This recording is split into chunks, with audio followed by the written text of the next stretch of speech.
आपको अपने चैनल इस वाजिब मिसाल में वेलकम करती हूँ। जिन दोस्तों ने अभी तक मेरे चैनल इस वाजिब मिसाल को सब्सक्राइब नहीं किया, उनसे मैं रिक्वेस्ट करती हूँ कि प्लीज़ काइंडली जल्दी से मेरे चैनल इस वाजिब मिसाल को सब्सक्राइब करें, लाइक करें और अपने दोस्तों में शेयर करें। अच्छा, मेरा सी सेक्शन हो चुका है। सी सेक्शन के बारे में फर्स्ट वीडियो है, पहले वीडियो शेड्यूल थी। अब ये क्वेश्चन टेकन इस वीडियो के कमेंट सेशन से पहले ही बनाई जाएगी। इसके बाद हम और वीडियो को कवर करेंगे। मैं जानती हूँ कि आप बहुत ज़्यादा वेट की और गुस्सा भी आता है, टेंशन में होते हैं कि आप रिप्लाई नहीं करती हैं, लेकिन मजबूरी की वजह से मैं आपको रिप्लाई नहीं कर सकी। मैं एक्टिव ही नहीं थी अपने चैनल के ऊपर। अच्छा, जो हम इस वीडियो में बात करेंगे कि जो आपके हमल के दौरान जो पेट के निकले हिस्से में दर्द होती है, जो माहवारी के दौरान पेट के निचले हिस्से में दर्द होती है, उसके रीज़न मैं आपको सिर्फ ओवरव्यू दूँगी, क्योंकि मैं काफ़ी डिटेल से अपनी ऑलरेडी वीडियो बना चुकी हूँ कि हमल के दौरान पेट के निचले हिस्से में दर्द क्यों होती है, उसकी क्या रीज़न होती है। इसके अलावा हम इस वीडियो में उस इलाज को डिस्कस करेंगे जो वक्त ही कर सकते हैं और जो हमें इससे रिलीफ मिल सकता है। कि जो दर्द होती है, इंसान बस ये चाहता है कि जल्दी उसको पेन का रिलीफ मिल जाए। उसके बाद उसका दिमाग इस कंडीशन में होता है कि वो फर्दर चेक करे कि क्यों मुझे ये दर्द हो रही है या कि कोई प्रॉब्लम चल रहा है या नहीं चल रहा। पहले हम बात करेंगे जो हम माहवारी के दौरान जो पेट के निचले हिस्से में दर्द होता है, इसका क्या इलाज है। उसके बाद हम अमल के दौरान की बात करेंगे। अगर हम डायरेक्ट प्रेगनेंसी से रिलेटेड देखना चाहते हैं तो उसका मैं डायमेंशन कर दूंगी, आप उस पर वीडियो को स्किप करके जा सकते हैं। अब बात करते हैं कि पीरियड्स के दौरान जो पेट के निचले हिस्से में दर्द होती है। एक बात आप समझ लें कि जो भी दर्द आपको होती है वो डिफरेंट रीज़न होती है। एक बात आप समझ लें कि जो भी दर्द आपको होती है उसकी डिफरेंट रीज़न होती है। अगर आप रीज़न को ठीक नहीं करोगे तो आपकी दर्द आपकी कभी भी ख़त्म नहीं होगी।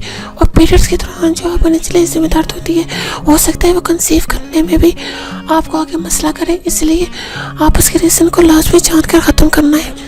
इसकी डिफरेंट रीज़न हो सकती है बच्चेदानी की सोच हो, या फिर हो सकता है कोई भी रसोलियाँ हो, लेकिन इसके साथ आपको और भी लम्हात आ सकती हैं। जब पीरियड्स आते हैं बहुत ज़्यादा हैवी आते हैं या बिल्कुल कम आते हैं, थोड़ा बहुत आग लगता है, ये ख़त्म हो जाता है। या फिर आपको मोटापा काफ़ी ज़्यादा हो रहा है, चेहरे के ऊपर, जिस्म के ऊपर बालों की ग्रोथ बहुत ज़्यादा है। आपने क्या करना है, अल्ट्रासाउंड में आपको ये क्लियर हो जाती है कि कहीं आपके अंदर कोई मसला तो नहीं है। डॉक्टर को चेक करवाते हैं तो आपको बता देती है कि अंदर कोई प्रॉब्लम तो नहीं है। इसकी डिफरेंट रीज़न होती है, बच्चेदानी की सोर्सेस हो, या फिर हो सकता है कि कोई भी रसोलियाँ हो, या इसके साथ आपको और भी लम्हात आते हैं, जैसे जो पीरियड्स आते हैं बहुत ज़्यादा हैवी आते हैं या बिल्कुल ही कम आते हैं, थोड़ा बहुत दाग लगता है या ख़त्म हो जाते हैं, या फिर जो मोटापा काफ़ी ज़्यादा हो रहा है, चेहरे के ऊपर, जिस्म के ऊपर बालों की ग्रोथ बहुत ज़्यादा है। आपने क्या करना, आपने सबसे पहले अल्ट्रासाउंड करवाना है। अल्ट्रासाउंड में आपको इस चीज़ क्लियर हो जाती है कि आपके अंदर कोई मसला तो नहीं है। जब आप डॉक्टर को चेक करवाते हो तो आपको बता देती है कि अंदर कोई प्रॉब्लम चल रहा है या नहीं चल रहा। इसके लिए ऐसे फर्दर ट्रीटमेंट करती है। सेकेंड्स आपने हार्मोनल टेस्ट करवाने होते हैं, क्योंकि उसकी वजह से भी आपको काफ़ी ज़्यादा इशू आते हैं। उसके अकॉर्डिंग आपका ट्रीटमेंट किया जाता है। लेकिन अगर आपको वैसे पेट के निचले हिस्से में दर्द हो रही है और वक्त ही आप उसका रिलीफ लेना चाहती हो, तो उसके लिए आप कैफ्लॉन टैबलेट्स यूज़ कर सकते हो। इसके अंदर टेफ्लोफेनिक पोटाशियम सॉल्ट होता है। ज़रूरी नहीं है कि आपने कैफ्लॉन ही यूज़ करनी है, आप कोई भी और ब्रांड की टैबलेट्स यूज़ कर सकते हो जिसमें डिक्लोफेनिक पोटाशियम हो। मेडिसिनल पेन के लिए बहुत ही अच्छी टैबलेट्स मैंने खुद पर्सनली यूज़ की है। मुझे भी इतनी ज़्यादा दर्द होती थी कि मेरे जो है वो वोमिटिंग स्टार्ट हो जाती थी, मेरा बीपी बिल्कुल लो हो जाता था, और इसके अलावा मेरी कमर में इतनी ज़्यादा पेन होती थी कि मैं एक दिन के लिए भी कोई काम नॉर्मल रीड का काम नहीं कर पाती थी। उसके लिए मुझे कैफ्लॉन जो है बहुत ज़्यादा इफेक्टिव लगती थी। अच्छा, ऐसा कुछ भी नहीं होता कि अगर आप कैफ्लॉन टैबलेट्स लोगे तो आपको कंसीव करने का मसला होगा या अपनी प्रेगनेंसी में कोई इशू होंगे। मैंने कैफ्लॉन टैबलेट्स काफ़ी ज़्यादा यूज़ की है, लेकिन कब है तभी यूज़ की जब मुझे पेन बहुत ज़्यादा होती थी। माशाल्लाह से मेरे 2 बच्चे हैं, कोई भी ऐसा इशू नहीं हुआ है। इसके अलावा आप ये कर सकते हैं कि जब भी आपको, जैसे आपको माहवारी शुरू हुई, आप ऑयल एग ले सकते हैं, उसके ऊपर थोड़ा सा नमक लेके सादा बचाए का इस्तेमाल करें, कावा ले सकते हैं। इससे आपको वक्त काफ़ी ज़्यादा रिलीफ मिल सकता है। इसके अलावा आप मस्टर्ड पेन के लिए मार्केट में डिफरेंट किस्म के पैचेस यूज़ कर सकते हैं। मार्केट में जिस किस्म के पैचेस यूज होते हैं जो आपको हीट प्रोवाइड करते हैं, एक माहवारी में अगर मैक्सिमम 2 पैचेस यूज़ कर लें तो नफ होते, जो पेन होते वक्त होती है उस टाइम के बाद पेन ख़त्म हो जाती है। तो 6 पैचेस के लिहाज से आप इसको 3 महीने भी यूज़ कर सकती हो, काफ़ी ज़्यादा रीजनेबल है। ईटिंग पेन जो होते हैं वो आपको हर जगह कैरी नहीं कर सकते हैं, इसकी इलेक्ट्रिसिटी की ज़रूरत होती है, लेकिन आप इसको कहीं भी कैरी कर रख के लेके जा सकते हैं। ऑफिस में भी काम करना है तो इसको स्किन के ऊपर अप्लाई करें, वहाँ से आपको वार्म सेंसेशन मिलती है। जब वार्म सेंसेशन मिलती है तो क्या होता है, ब्लड सप्लाई अच्छी हो जाती है, इस वजह से आपको जो पेन जो है रिलीफ हो जाता है। तकरीबन जो है 8 से 12 घंटे तक आपको पेन से छुटकारा दे देता है।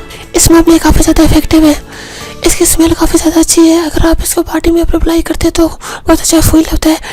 आसपास में से किसी को कोई आपके स्मेल नहीं आती, प्रेगनेंट लेडी आप इसमें से किसी भी अप्लाई नहीं करेंगे। अगर आपको कट लगे फिर भी आप अप्लाई नहीं करेंगे। पहले ये काम कर लें, आपको स्किन पे अप्लाई करने से पहले देख लें कि एलर्जी का इशू तो नहीं आ रहा है, लेकिन मोस्टली एलर्जी का इशू नहीं होता, लेकिन फिर भी रिकमेंड किया जाता है अगर आप यूज़ कर लें तो आप एक तो बच्चे के ज़रूर कर लें। बाकी मेंस्ट्रुअल पेन में आपको काफ़ी ज़्यादा फायदा देगा, डिटेल में आपको डिस्क्रिप्शन बॉक्स में दे दूँगी। अब बात करें कि आपको प्रेगनेंसी के दिनों में अपनी निचले में जो दर्द होती है वो किस रीज़न की वजह से होती है। बहुत ही ज़्यादा कॉमन रीज़न है इम्प्लांटेशन, जो के पीरियड्स के दिनों में आसपास होते हैं, हल्का फुल्का दाग लगता है, वो नॉर्मल है, वो उसमें कोई टेंशन की बात नहीं है और ना ही कुछ करने की ज़रूरत है। उसके बाद आपको पेट के निचले हिस्से में कमर में शुरू के दिनों में बहुत ज़्यादा बोझ महसूस होता है।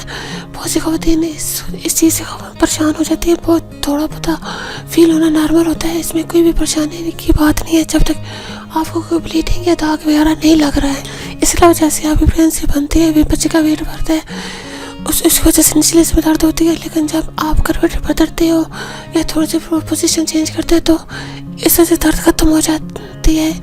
इस चीज़ का आपने ख्याल रखना है। जब आपको आखिरी महीने में फास्ट कंट्रैक्शन आती है, जैसे ऐसा लगता है जैसे माहवारी की दर्द होती है, लेकिन वो ख़त्म हो जाती है, थोड़ी सी होती है, इसके बाद ख़त्म हो जाती है, उसमें भी टेंशन की बात नहीं होती। बस आपने इसी बात का ख्याल रखना होता है कि अगर पूरी प्रेगनेंसी में आपको कहीं पे भी दर्द ऐसी हो रही है जो काफ़ी ज़्यादा बढ़ती जा रही है और उसके साथ आपकी ब्लीडिंग भी स्टार्ट हो गई है, दाग भी लग रहा है, या ब्राउन डिस्चार्ज का मसला आ रहा है, या फिर इन्फेक्शन का प्रॉब्लम आ रहा है, उसमें तो डिस्चार्ज हो उस वजह से स्मेल आ रही है, तो फिर आपने डॉक्टर को लास्ट में विजिट करना है। उस केस में आपको ड्यू फर्स्ट टर्म प्रोजेस्टेरोन के इंजेक्शन लगाती है, जो वीकली बेसिस पे लगाई जाती है और बिल्कुल सेफ होती है। पहले अल्ट्रासाउंड से चेक करते हैं कि भी बच्चे में कोई इशू तो नहीं आ रहा, इसके बाद वो उसके अकॉर्डिंग आपका ट्रीटमेंट करती है। अगर आपको पेन काफ़ी ज़्यादा हो रही हो तो ब्रीफली इंजेक्टेबल की फॉर्म में इंजेक्शन भी दिए जाते हैं, जैसे आपकी पेन ख़त्म हो जाती है। इसके बाद आप वक्ती पेनाडोल ले सकते हैं, पेनाडोल बिल्कुल सेफ होती है, प्रेगनेंसी में कोई नुकसान नहीं होता। अगर आपको लगता है कि मेडिसिन लेने की जरूरत है तो पेनाडोल यूज़ कर सकते हैं। मेरे आप दोस्तों से रिक्वेस्ट है, किसी दोस्तों ने अभी तक मेरे चैनल स्वाजी मिसाइल को सब्सक्राइब नहीं किया, प्लीज़ कह लीजिए जल्दी से मेरे चैनल को सब्सक्राइब करें, लाइक करें और अपने दोस्तों में शेयर करें। और मेरे इस वीडियो के लिंक को अपने फेसबुक के फ्रेंड्स में, व्हाट्सएप के फ्रेंड्स में, इंस्टाग्राम पे, ट्विटर पे, मैसेंजर पे शेयर करें ताकि ज़्यादा से ज़्यादा लोग इस चैनल को सब्सक्राइब कर सकें, इस चैनल का हिस्सा बन सकें। अब मुझे इजाज़त दीजिए, अपना बहुत ज़्यादा ख्याल रखिएगा, मुझे अपनी दुआ में याद रखिएगा। ओके, अल्लाह हाफिज़।